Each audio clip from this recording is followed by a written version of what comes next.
சமோசே சூடா சமோசே ஆஹா வாங்க வணக்கம். நம்ம ஸ்ட்ரெயிட்டா சொல்ற நிகழ்ச்சியில இன்னைக்கு என்ன தெரியுமா பார்க்க போறோம்? இந்த இப்போ அந்த திருப்பரங்குன்ற மேட்ரு திரும்பவும் சூடு பிடிச்சிக்குதான். என்னன்னா திரும்பவும் பல பேர் மலைக்கு போறாங்க, அவங்களுக்கு மட்டும் கொடுக்குறீங்களே எங்களுக்கு ஏன் கொடுக்கலன்னு அங்க இருக்கிற மக்கள் எல்லாம் போராட்டம் பண்ணுகிறாங்க. ஆனா அதுக்கு பின்னாடி ஒரு முக்கியமான ஒரு புள்ளி இருக்குது. அது என்ன கதைன்னு சொல்லட்டுமா? ஒரே ஒரு நிமிஷம் இது மட்டும் இறக்கி வச்சுட்டு வந்துடுறேன். இப்போ ஒரு குட்டி ஸ்டோரி சொல்றேன். யார் யாரோ ஸ்டோரி சொல்றாங்க, நான் சொல்றேன் கேளுங்க. ஒரு ஊர்ல ஒரு 4-5 மக்கள் எல்லாரும் எல்லாம் கும்பலா இருக்காங்க. 2 மக்கள் கும்பலா இருக்காங்க. அங்க ஒருத்தர் துணி துவைக்கிறவரு, அவங்களுக்குள்ளே எல்லா வேலையும் பிரிச்சு பாத்துக்கிறாங்க. ஒருத்தர் பெருக்கிறவரு, இப்படியான எல்லாரும் இருக்கா. ஒருத்தர் போய் என்ன பண்றாரு, புதுசா அந்த ஊருக்கு ஒரு ஆள் வர்றாரு. அவர் போய் வியாபாரம் பாக்குறாருங்க. அந்த வியாபாரம் பாக்குற ஆள் என்ன பண்றாருன்னா, ஸ்ட்ரெயிட்டா ஒருத்தர் வீட்டுக்கிட்ட போய், ஐயா ஐயா நான் இங்க புதுசா வந்துக்கிறேன், அயன் பாக்ஸ் இருக்குது நம்ம கிட்ட வாங்கிக்கோங்க அப்படின்னு சொல்றாரு. ஆனா அவரு என்ன, இல்லப்பா இல்லப்பா அதெல்லாம் வேணாம் எனக்கு, நம்ம ஆளு பக்கத்துல நாங்க எல்லாம் ஒன்னா இருக்கிறோம், நான் என்ன பண்றேன் அவர்கிட்ட குடுக்குறேன், அவருக்கு எனக்கு தோச்சி கிளீனா அயன் பண்ணி குத்துறாரு அப்படின்னு அவர் சொல்றாரு. இப்ப ஐயோ வியாபாரம் ஆகாம போச்சு அப்படின்னு விட்டாச்சு. அப்படியே இந்த பக்கம் என்ன பண்றாரு, இன்னொருத்தர் கிட்ட போயிட்டு புதுசா வந்தாலும், ஐயா ஐயா நான் புதுசா வந்துக்கிறேன், என்ன நீங்க என்ன பண்ணுங்க, இந்த இது செருப்பு கொஞ்சம் வாங்கிக்கோங்க, எனக்கு உங்களுக்கு தேவைப்படும்ல அப்படின்னு சொல்றாரு. அதுக்கு அவரு என்ன சொல்றாரு, இல்ல இல்ல அவர் பாத்தீங்களா அவர் இங்க பெருக்கிறாரு, நல்லா சுத்தமா தான் பெருக்கிறாரு ஆளு, கால்ல செருப்பு போடணுன்ற அவசியமே இல்ல, அப்படியே பூ மாதிரி இருக்கும், எந்த ஒரு அவசியமும் இல்ல அப்படின்னு இவரு சொல்றாரு. இப்போ என்ன பண்றாங்கோ, ஊருக்குள்ள ஒரு சண்டை வருதுங்க. இப்போ இங்க அடிச்சுக்கிறாங்க. இப்போ இங்க வியாபாரி ஒருத்தன் வந்தான்ல, அவன் ஒரு பக்கம் ஓரமா தான் இருக்கிறான். இந்த சண்டைக்கு அப்புறம் இவன் என்ன பண்றான், அவன் தோச்சு கொடுக்குறதுல எனக்கு வேணாம், அந்த அன்னைக்கு வந்தான்ல வியாபாரி ஒருத்தன், அவனை கூப்பிடு, நானே வீட்டுல தோச்சு நானே அயன் பண்ணிக்கிறேன். இப்போ அது டிஸ்டர்ப் ஆகுதா, இங்க வியாபாரம் நடக்குதா, இது ஒண்ணு. இந்த பக்கம் இவர் என்ன பண்றாரு, ஓ எனக்கு கௌரவம் ஒண்ணு இருக்குது, செருப்பு போட்டு தான் நடப்பான், அவன் என்ன பெருகுனாலும் அவனை குத்தமா காட்டணும், அப்ப செருப்பு போட்டு தான் நம்ம நடக்கிறோம், செருப்பு போட்டுது. இங்க ஒரு வியாபாரம் நடக்குதா. இப்போ இந்த ஊரு அடிச்சுக்கிறதுக்கான காரணம் என்னன்னு ஒரு பெரிய கேள்வி இருக்குதுங்க. இந்த கேள்விதான் இப்ப நான் சொல்ற கதையை பாருங்களேன். இந்த கேள்வி அப்படியே வச்சுக்கோங்க, அந்த கேள்விக்கான பதில் என்னன்னு நீங்களே தேடி கண்டுபிடிச்சிங்க. இப்போ நம்ம திருப்பரங்குன்ற மலையில கார்த்திகை தீபத்தை அன்னைக்கு என்ன பண்றாங்க, போய் தீபத்தூண்ல தீபம் ஏத்தணும் அப்படின்னு சொல்லி கோர்ட்டு உத்தரவுலாம் வாங்கின்னு வந்து நம்ம ஆளுங்க போய் தீபம் ஏத்தணும் அப்படின்னு, நம்ம எல்லாம் இந்துக்கள் அப்படின்னு சொல்லிட்டு யாரெல்லாம் வர்றா, நம்மள எச் ராஜா வர்றா, அப்படி நயினார் நாகேந்திரன், RSS, இவங்க எல்லாம் ஒரு கூட்டா சம்பத்தே எல்லாம் வராங்கோ. ஏன் வராங்கோ அப்படின்னு நம்ம பார்த்தோம்னா, போய் தீபத்தூண்ல ஏறணும், முருகனை, தமிழ் கடவுள் முருகனை இந்து கடவுள் முருகன் என கூறிக்கொண்டு நம் மக்களுக்கு விழிப்புணர்வு ஏற்படுத்த வர்றாங்கோ நம்ம RSS காரங்க, இந்து முன்னாடி காரங்க. இவங்களுக்கெல்லாம் காரணம் என்னன்னா, அங்க ஒரு மசூதி இருக்குதுங்க, அந்த மசூதி பக்கத்துல இருக்கிற தூண்ல தான் ஏத்தணும், உச்சி மலையில தான் ஏத்தணுமா. ஏன் இத்தனை வருஷமா ஏத்துனா, பாரம்பரியம்னா பாரம்பரியமா கடைபிடிச்சுன்னு வரணும்ல, அவங்க சொல்ற மெத்தட் படி இதுதானே காரணம். அப்போ அண்ணா அங்கதான் ஏத்தணும்ன்றாங்க. சரி அங்க ஏத்தன என்ன ஆகும், அதான் பல பேர் சொல்றாங்க. அவங்க இருக்கிற முஸ்லீம்களே எதுவும் சொல்லிங்கோ, இவங்க தான் தடுக்கிறாங்கோ, இப்ப இவங்க தான் ஏதோ ஒண்ணு பண்ண பாக்குறாங்க, இந்துக்களை தடுக்கிறாங்கோ அப்படின்னு சொல்லிக்கிறாங்க.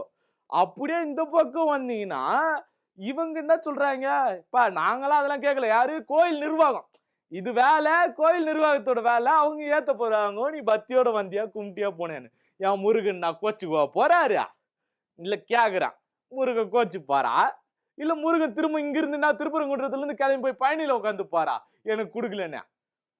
நமக்கு இந்த கேள்வி வருமா இல்லையா, ஆனா முருகன் கோச்சக்கூடிய ஆள் தான், ஆல்ரெடி இந்த பழம் கிடைக்கலன்னு சொல்லிட்டு பயணிக்கு போன ஆள் தானே, அதனாலதான். ஆனா முருகனே ஒண்ணும் சொல்ல மாட்டாரு, வழக்கமா ஏத்துறீங்களா இங்கதானே ஏத்துங்க அப்படின்ட்டு. முருகன் தூங்க போற நேரம் அந்த விளக்குகள் எல்லாம் பார்த்துட்டு தூங்க போற நேரம் பார்த்து இவங்க பிரச்சனை பண்ணுகிறாங்க, எனக்கு அங்கதான் ஏத்தணும் அப்படின்னு சொல்லிட்டு. இது ஒரு பிரச்சனை இந்த பக்கம் எல்லாம் போயிட்டு இருக்கா. அதுக்கு நீதிபதி அவர்கள் விசாரிக்கா, இல்ல அதுக்கு ஏன் வழக்கமா ஏத்தலன்னு சொல்லி இந்த பக்கம் கேட்க 144 தடை உத்தரவு போட, அதுக்கு CSFI பாதுகாப்போட போய் ஏத்தணும்னு சொல்ல, அது எல்லாத்தையும் தமிழ்நாடு காவல்துறை தடுத்து நிறுத்தி அதுக்கு திருப்பரங்குன்ற மக்கள் எல்லாரும் கைத்தட்டி வரவேற்றாங்க. இது போயிட்டு இருக்க அப்புறம் விசாரணை எல்லாம் நடக்குதுங்க. அரசு சார்புல இருந்து வைக்கிறாங்க. ஏன் வழக்கமா ஏத்துற தூண்ல ஏத்துனா அவங்க முருகன் கோச்சிக்க மாட்டாரா, நறுக்கு நாக்க புடிங்கிற மாதிரி கேக்குறாருங்க. என்னைய கேட்டு இருந்தாருன்னு வச்சுக்கோங்க, நான்லாம் அப்படி இருந்திருக்கோம். ஒரு நீதிபதி அவர்கள் என்ன செய்ய வேண்டும் அப்படின்னு கேக்குறாங்க. அவரு நியாயமா இருந்திருக்கணும். இத்தனை வருஷமா வருது. இப்ப அங்க ஒரு இது இருக்கு, என்னது, ஒரு தர்கா இருக்கு. அந்த தர்கா கிட்ட போயிட்டு இவங்க ஏத்தணும் அப்படின்னு நினைச்சாங்கன்னா அதோடைய பின்னணி என்ன, அந்த சமூகத்துல என்னெல்லாம் மாற்றம் வரும் இப்படின்னு யோசிக்க வேண்டியது ஒரு நீதிபதியோட கடமைங்க. என்ன அதுல ஏத்தன, ஆனா அது தீபத்தூணே கிடையாதான். நாளை பின்னு சர்வேல வந்து சொல்லுது, பிரிட்டிஷ் காலத்துல வச்சது என்னது சர்வே கல்லாம், அது தீபத்தூண் கிடையாது. அதுக்கு முன்னாடில இருந்தே ஏத்தின்னு வராங்க எல்லாம் ஓகே. ஆனா இதுக்கு அப்புறம் என்ன கதைன்னா, ஏன்டா ஏன்டா ஏன்டா கார்த்திகை தீபமே முடிஞ்சு போச்சு, ஏன்டா இன்னும் ஏன்டா தீபத்தூண்ல தீபத்தை ஏத்தணும் துடிச்சுக்கிறீங்க, தீபமே முடிஞ்சு போச்சு. முருகனே வேற இடத்துக்கு போயிருப்பான், 6 படியில முதல் பாடையை முடிச்சிட்டான், அடுத்தடுத்த பாட வீடுக்கு போயிருப்பானே, இங்க என்னடா வேலை உங்களுக்குன்னு ஒரு பெரிய கேள்வி இருக்குதுங்க. ஆனா இதுக்கு அடுத்தும் அவங்க விடாம போராடிக்கிட்டு இருக்காங்க. என்ன பண்றாங்க, மறுநாள் கடை அடிப்புக்கு கூப்பிடுறாங்க. இந்த கடை அடிப்புக்கு கூப்பிடும் போது, பா நான் இங்க வியாபாரம் இருக்குது, ஓரமா போய் என்னது ஓரமா போய் நீ பண்ணு என்ன போராட்டத்துக்கு கூப்பிட, நமக்கு கொஞ்சம் வியாபாரம் இருக்குது, அது மட்டும் டிஸ்டர்ப் பண்ணாம பாத்துக்கப்பா அப்படின்ட்டுறாங்க. அப்போ இங்கேயும் இந்த இந்து முன்னணிக்கும் பிஜேபிக்கும் ஊத்தி முட்டாங்க மக்கள்.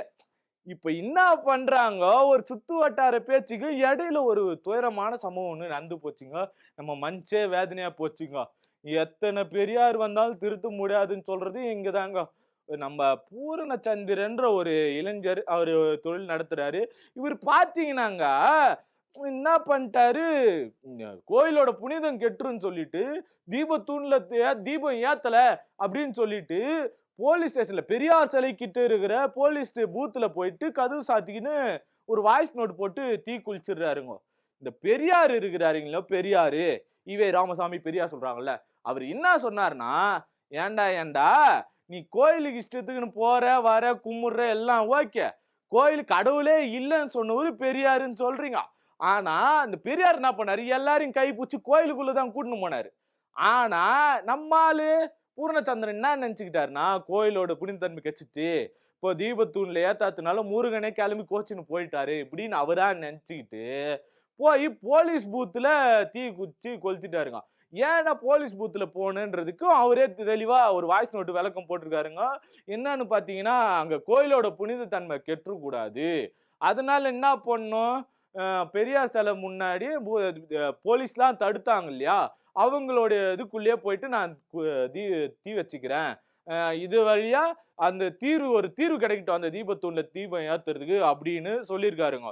இந்த பெரியார் என்ன சொல்லிடுறாருன்னா, நீ இங்க குத்துறல்ல அதை ஏத்து, அழகு குத்துறீங்க இல்லையா முருகனுக்காக, இங்க குத்துறது எடுத்து இங்க குத்துனீங்கன்னு வச்சுக்கீங்களா முடியுமா, சரி நெருப்புல நடுக்குறீங்கல்ல, ஒரு 10 கம்பி பழுகு காய்ச்சி போட்டு நடங்கள முடியுமா, முடியாது.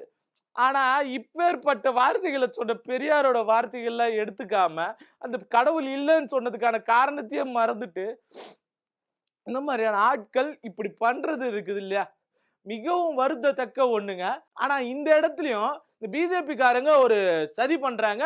அவருடைய உடலை வந்து வாங்க மாட்டேன் அப்படின்னு சொல்லி அந்த இடத்துல வந்து போராட்டம் பண்ணிட்டு இருக்காங்க. அந்த குடும்பத்தினர், பகுத்தறிவு வந்து அந்த குடும்பத்தினர், ஐயா என் புள்ளைய போயிட்டான், இதுக்கு மேல எதுவும் தயவு செய்து பண்ணாதீங்க, அவனை நல்லபடி அடக்கம் பண்ணவாச்சு விடுங்க, அவன் இறப்பு தான் ஒழுங்கா இல்ல அப்படின்னு சொல்லி அந்த குடும்பத்தினரே என்ன பண்றாங்க, வாங்கிக்கணும் உடலை வாங்கிக்கணும் அவங்களை எல்லாரையும் கிளப்பி விட்டுறாங்க. இந்த இடத்துல அவர்களுக்கு தோல்வி அடையுது. இதுக்கப்புறம் ஒரு சம்பவம் நடக்குது. இந்த இஸ்லாமியர்களோட விழாவான சந்தனக்கூடு விழா, இதுக்கு அவங்க மலையில போய் கொடி ஏத்தணும், அதுக்காக சிலர் போறாங்க. அங்க உள்ள ஒரு சில பூசல் இருக்கு, அதுவே வந்து பிஜேபி காரங்க தான் உள்ள அமைச்சதுன்னு சிலர் வட்டாரம் பேசிக்கிறாங்க. நமக்கு ஒண்ணு தெரியலீங்க. இந்த துயரத்துல இருக்கும் போதே இந்த பக்கம் இப்படி ஒரு வேலையை பார்த்துக்கிட்டு இருக்கு அப்படின்னு சொல்லப்படுது.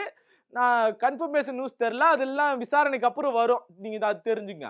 ஆனா இங்க என்ன பண்றாங்க, உடனே அவங்கள மட்டும் மேல அனுப்புறீங்களே அப்படின்னு சொல்லிட்டு அந்த ஊர் மக்கள் கிளம்பி வராங்க. இப்போ நான் ஆரம்பத்துல ஒரு கதை குட்டி ஸ்டோரி சொன்னேன் இல்லைங்களா, அதுக்கும் இப்ப இதுக்கும் சிங்க் ஆகுதுங்களா, ஆகையால நான் என்ன சொல்ல வரேன்னா, இப்ப நான் சமோசா விக்கணும்னு வச்சுக்கங்க, ஒரே ஊர்ல 10 வாங்க விக்கிறதுக்கும் 2 ஊர்ல 10 10ஆ விக்கிறதுக்கும் வித்தியாசம் இருக்குதுங்க.